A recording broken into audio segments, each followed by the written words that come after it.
So hi and welcome to On the Volley. The big news in the world is Newcastle United have been taken over. They have essentially become the richest club in the world. And I wanted to speak to Matthew tonight about this because Matthew is a Manchester City supporter.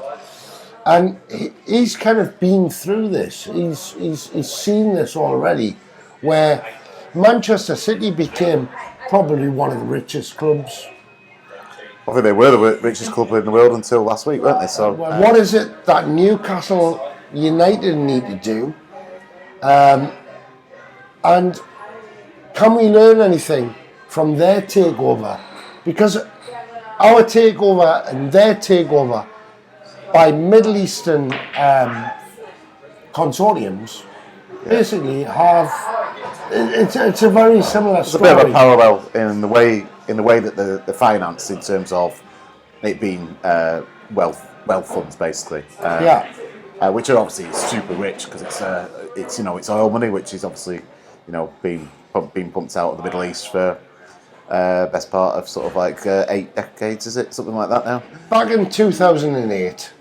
That is when the takeover at Manchester City happened. Yeah, I mean, there's a little bit before that.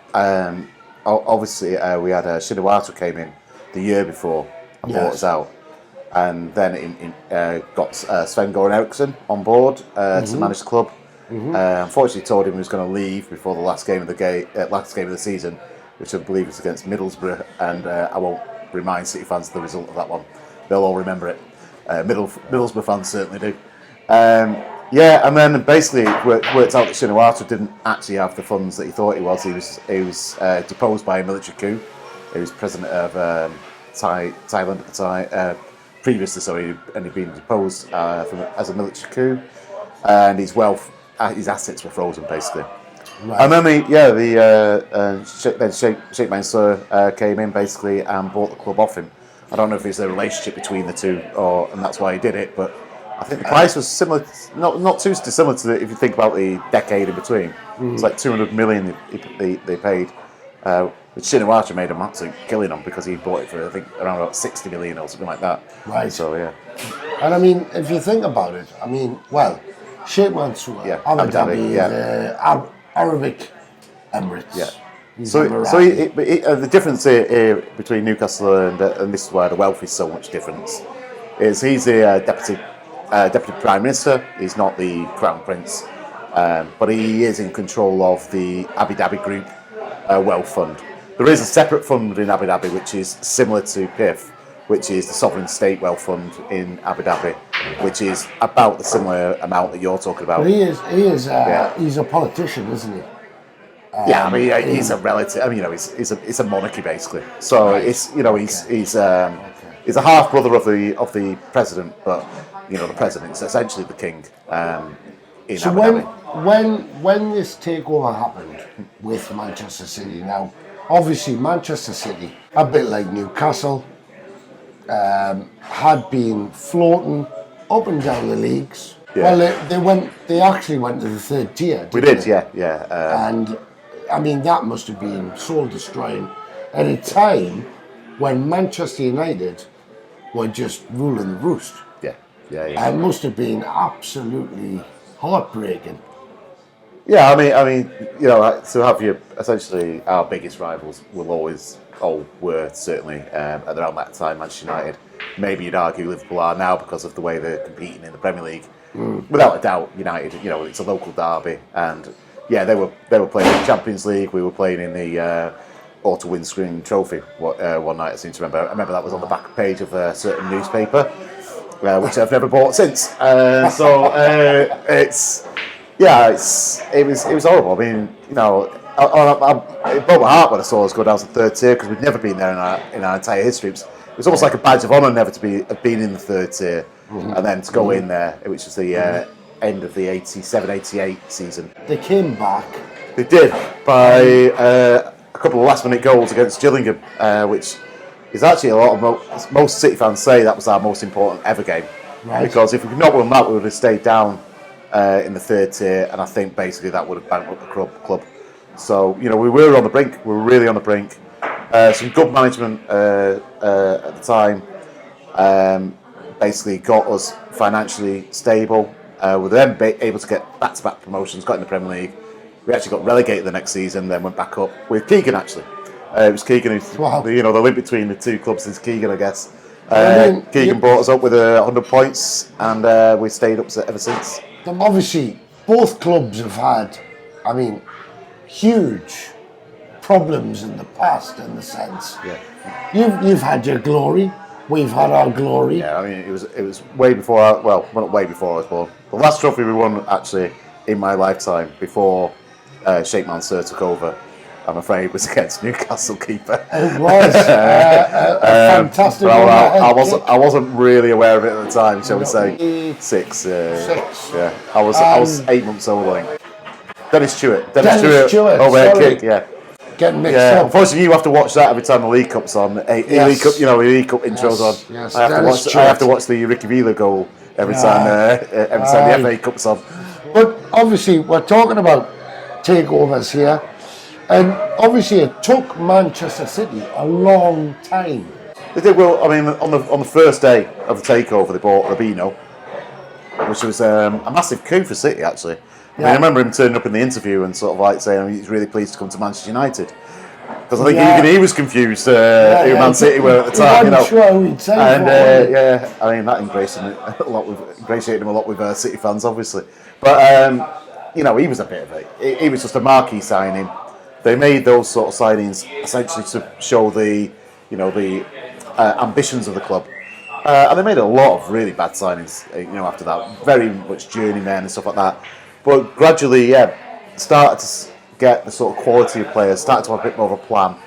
I think what it took was that they basically, from sort of day one, they said, right, what we really need to go out and do now is go out and scout properly.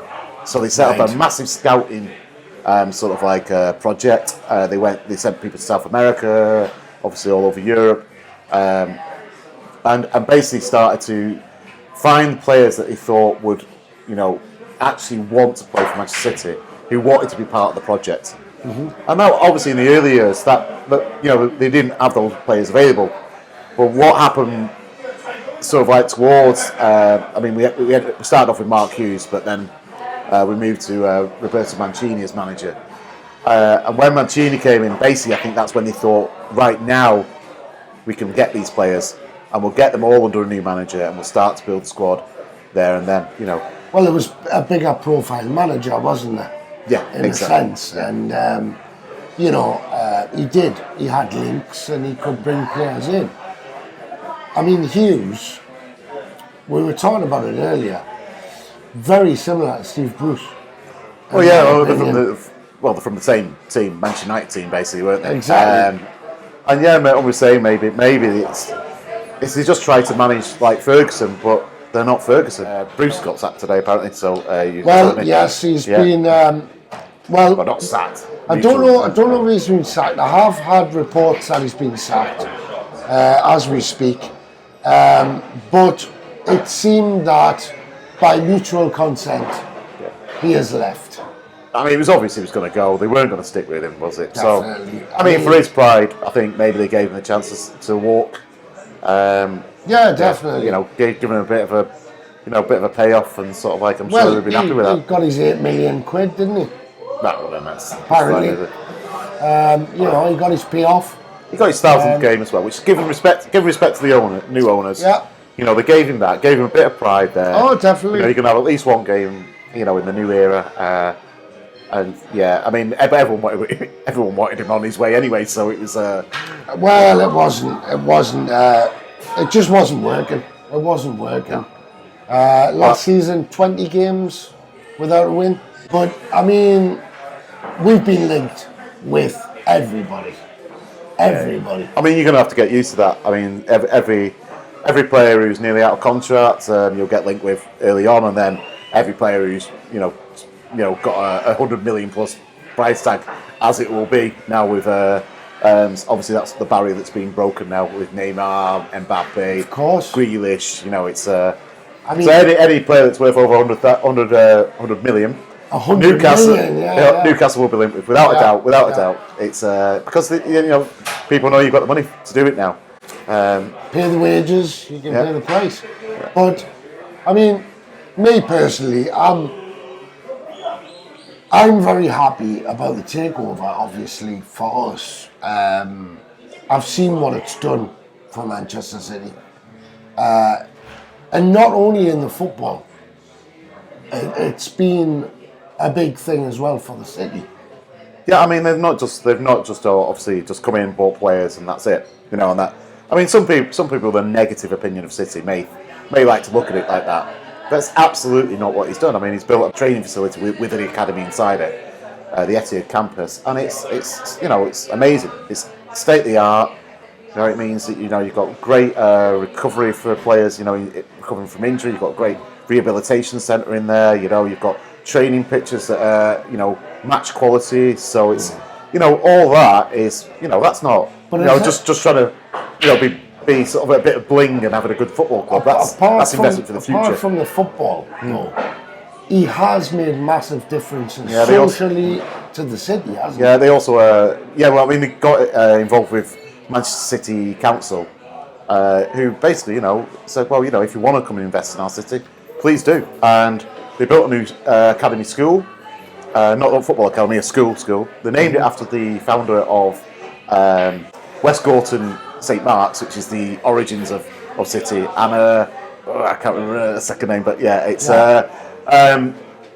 and they named the school after her, and that's a partnership between Manchester City Council and Abu Dhabi Group. They've also built 6,000, I think, low-cost homes in Bezic, which is where the Etihad Stadium and campus is.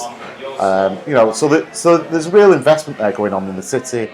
They're also buying property around the city as well, renovating property, and Manchester needed that because massively. Yeah, I mean it did all right. England needs that. Yeah, it did all right in the 90s. It did all right in the 90s, but it was nowhere near the same sort of like city as London. It was always falling further behind. And nowadays, actually, you look around Manchester, you think, wow, it has really, really changed. For some people, it won't be for the better because it has pushed maybe people on lower incomes out of the city centre because of all the new developments. But that's the evolution of a city, really. I mean, that always happens when you get investment into a city, and it's pretty much down to basically the Abu Dhabi Group coming in and maybe giving the impression that Manchester wasn't or didn't always have to be like that. We didn't always have to be lagging behind London. It's given confidence to the city, it's given confidence to the council, you look at it now and they've developed massively around Bezic. They've got a new library as well. It's all good, all positive. I mean, this is another thing about the takeover at Newcastle that I'm really happy about. I mean, obviously, good riddance to Mike Ashley, who no one likes him. When he took over the club, I had hope at the time. Ashley, really? Yeah. Well, he was quite wealthy, wasn't he? Yeah. Billionaire, isn't he? But he kind of shot himself in the foot straight away, didn't he? Down in the pints. Down the pints with the fans and, London Mafia as well, that was the thing that touted around about him, wasn't it? Dennis Wise and... Alan Pardew, the way he tracked Keegan, the way he tracked... He was a club legend, to be honest. I mean, I actually lived in Newcastle when it was the Keegan era, and I remember... I used to go to the games, actually, because I used to love watching them. I thought, I know you did. And he's a legend. He's an absolute legend, and he will always be a legend in Newcastle.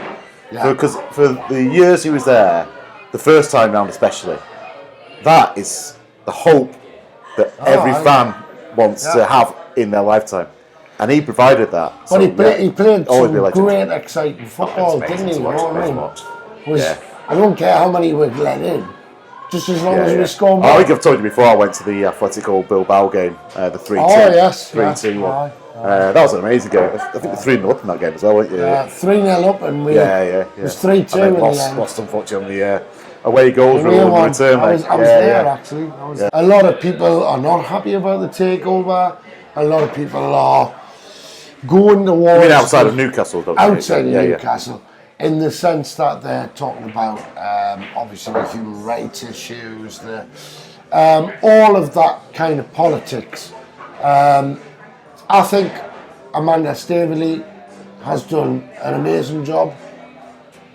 She stuck at it because she did. It wasn't. I mean, this is the second time she's tried to do it with a takeover as well, isn't it? Definitely. Yeah. You know, on the human rights thing, you know, I know Amnesty International have had problems with Abu Dhabi as well as Saudi Arabia, but you know, these guys buying a football club. You know, they're not setting up an arms trade. No. You know, an arms deal, which you know. We don't know full well that Britain sells arms to Saudi Arabia, so I mean, you know, and actually the two funds are separate. I mean, it's definitely Sheikh Mansour because he's not the president, so it's he's got his own wealth fund which is separate to it. I mean, Deputy Prime Minister obviously has got some influence in the country, but yeah, I mean, you know, legally PIF is separate to the King of Saudi Arabia, so. Yeah. And that's legally proven, and then basically that's the argument over. Because if you can't prove it legally that there is connection, or that connection there's enough degrees of separation between the two, then the argument is really over. Was the other problem there, apart from the separation, was the other problem the piracy issue? Well, I think that's what clinched the deal, wasn't it? They basically paid the fine from BN Sports.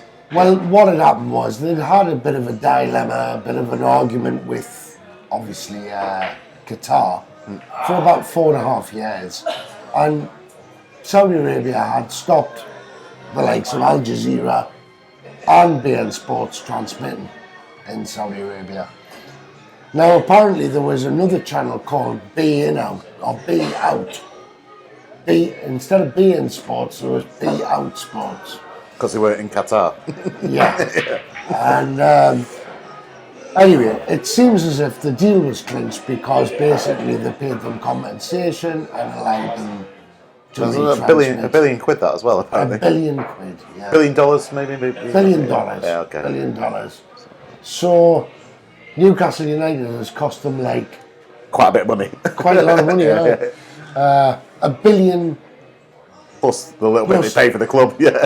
That little the pocket change they pay for the club essentially to them. But yeah, no, Newcastle's journey from here is going to be, you know, it's going back to the football really. You know, it's fine talking about the finance and stuff like that. Yeah. But I think going back to the football, Newcastle's journey from here.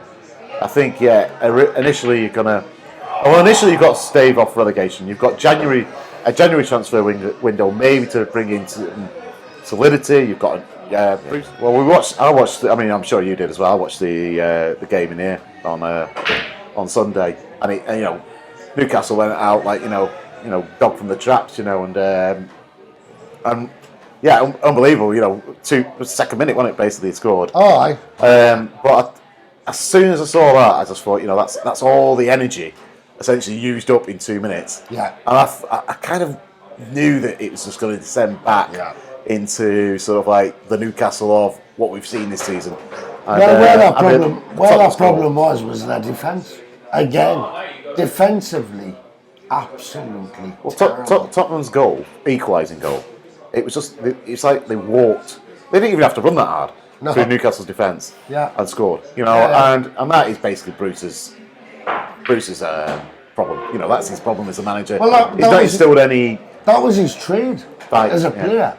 I know. You know, so if you can't get defence right, you know, when you've played in defence for Manchester United in a great era, if you can't shore up and make the defence right, what are you doing at that club? You know. Yeah. No, he had to go. He had to go.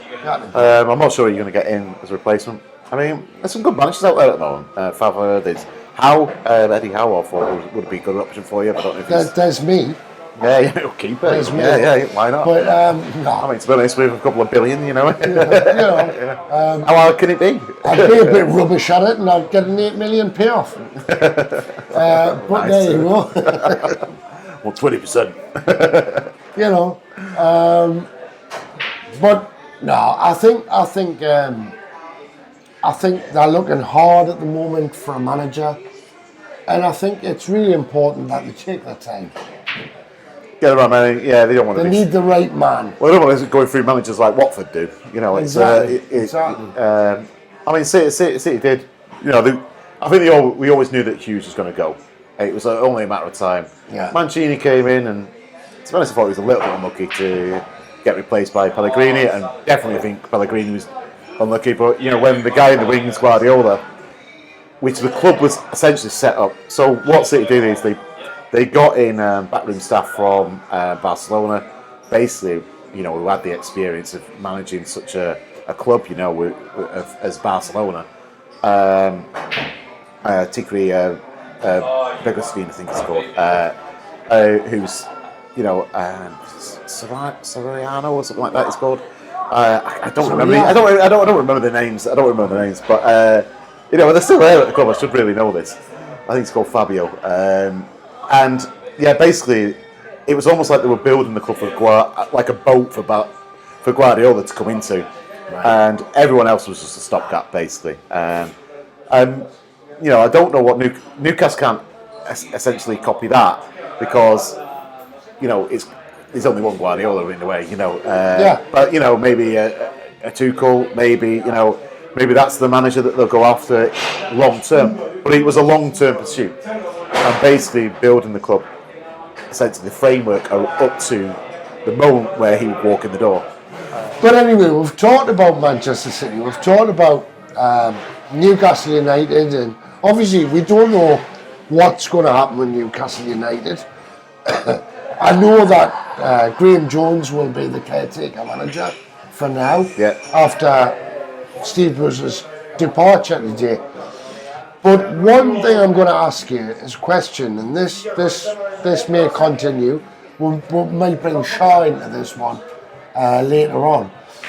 But apparently there's serious talk that the Qatari royal family could be right in Arsenal, go to buy Arsenal. I mean, odd because we didn't set up this channel with all this in mind, did we? I mean, obviously, Sheikh Mansour was in charge of, the owner of Man City when we started it. But yeah, the fact that all three of us are going to end up essentially with Middle Eastern owners with massive wealth.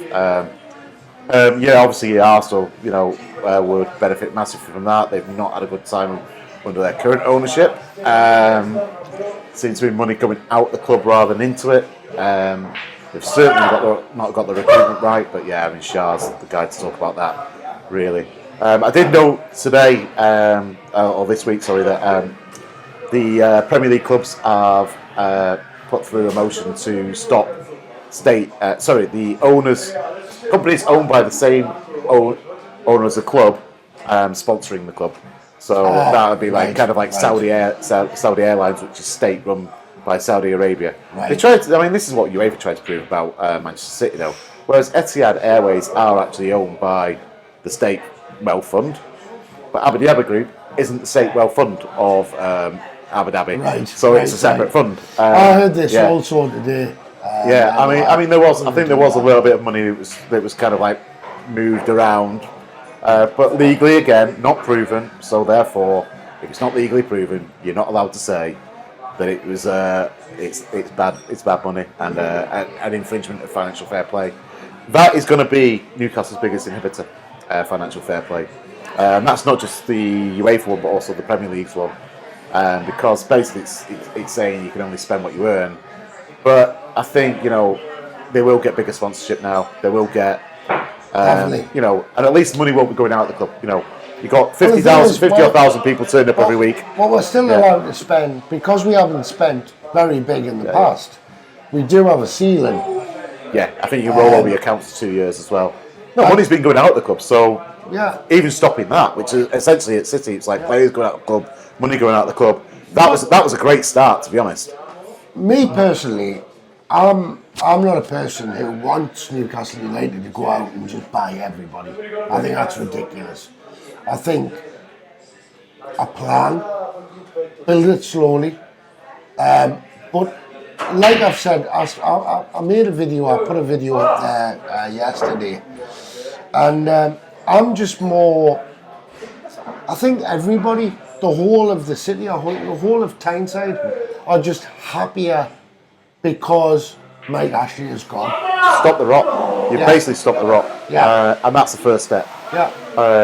Obviously, Premier League survival is a must this season. Massively important. Again, fall into financial fair play in the Championship. Although Newcastle have got a better playing squad than a lot of teams in the Championship currently. If they were to go down, it would just be an anticlimax, basically, I think. But I don't think that is going to happen. I don't think they're going to go down. I think they're going to get somebody in. And I think that squad, I think they were just tired of playing. For Bruce, yeah. Yeah. And also, he lost the dressing room, basically. Yeah. I mean, there was a spat yesterday. You know, Jamal Lascelles. Yeah. The spat the other week as well, wasn't there, with Gale, was it?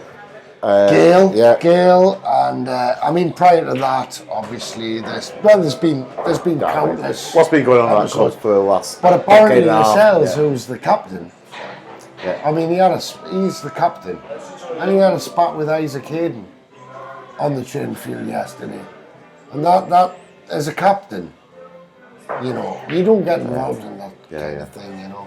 It's like there's no authority in the dressing room at all, and you know, players essentially are running amok because there is no management structure in place. So yeah, let's see. I mean, good luck to you guys, by the way. I mean, I'd love to see the team do well again. You know, it's it's some of the best. You know, some of the best games I ever went to.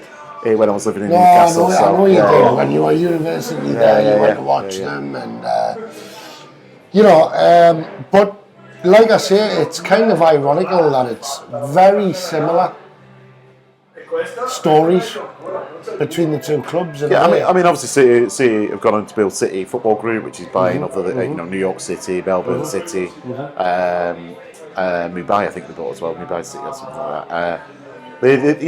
They've gone into a complete different level of environment. Of course. You know, if you think Manchester United did it first with all the three tops a year, you know, with a massive marketing thing that they've done, City have moved that up to the next level. And I think Newcastle will probably follow more that model. I think we will follow your model, but it will take time. I mean, it's taken what 12. It took us 3 years to win our first trophy, so that was the FA Cup 2011. I was there, went to the Green Man beforehand. Don't remember that much about the game, apart from actually making it to the where they were bringing the cup, walking down the steps after the cup and patting everyone on the back. I was buzzing that day. I was absolutely buzzing. The first trophy I'd ever seen them win, really. Right.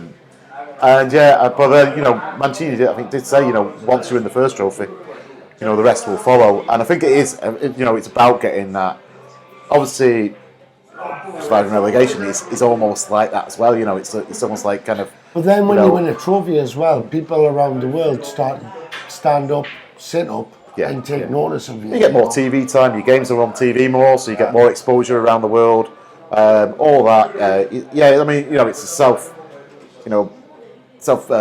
building cycle basically, where you know you're on TV, the prime times more often. You get more revenue from TV money because of that. You know, you finish higher up the table, you get more revenue from the Premier League. You get, you know, it's just you get more commercial exposure, and that's just the way it goes. I mean, and everyone was going to criticise Newcastle for all this money and stuff like that. But you know what? That is football at the moment, and you can't stop any club doing that. Listen, mate. At the end of the day, that our owners have a huge amount of money, but they can't spend it all in one go. Yeah. It's so there is financial fair play, and of course, I think the fair should be dropped from that. There is financial play, but at the end of the day, he's not going to spend his whole fortune on Newcastle United. So No, it's a sovereign wealth fund, so it's for other things. You know what I mean? I think also Abu Dhabi Group is the same, but Yeah. he has spent over 2 billion on City, but a lot of that has been investment in the That's in facilities 13 and years. stuff like that. Yeah, 13 years. But yeah. And other clubs have spent similar. you know, I think it's one over the channel, definitely. there's a team called PSG. Yeah. Or as I like to call them, Paris Saint-Germain. But yeah, they're spending money, and nobody seems to. No, they never get in trouble at all, really. No, it's They had a little bit of a spat with UEFA, but then they somehow managed to get somebody on the board of UEFA, and then all their financial deals are completely, all their accounts never challenged. It's very odd. Very odd odd. that with UEFA, because they've always been clean as a whistle on these things. Oh, of course. Things like corruption, sparklingly clean. Yeah. Well, we'll see. We're not going to get into that too much, because we could do a whole other video about that. But I did too, mate. No one watched them. Probably a saga. Yeah, but anyway, it's been great to chat about this tonight, and I think I'm going to call it in there now. I'm sure this is going to come up more and more often. All the finance and stuff like that. So I think that's enough for one night. One night. But no, great to have a bit chat about that, isn't it? And well, from me, Keepa, I'm out. Yeah. No, thank you for letting me talk about City for so long. Fair's fair. We'll be talking about Newcastle a hell of a lot in the next 5 to 10 years, I'm sure. I'm sure and we'll be talking probably about Arsenal a lot more if this deal comes through as well, because he's a. I've had that all my life. My dad's an Arsenal fan. So anyway, from On the Volley or TV, I'm Keepa. I'm out. Yeah, I'm out. We're done. We're done. Good night. Thank you for watching. See you later.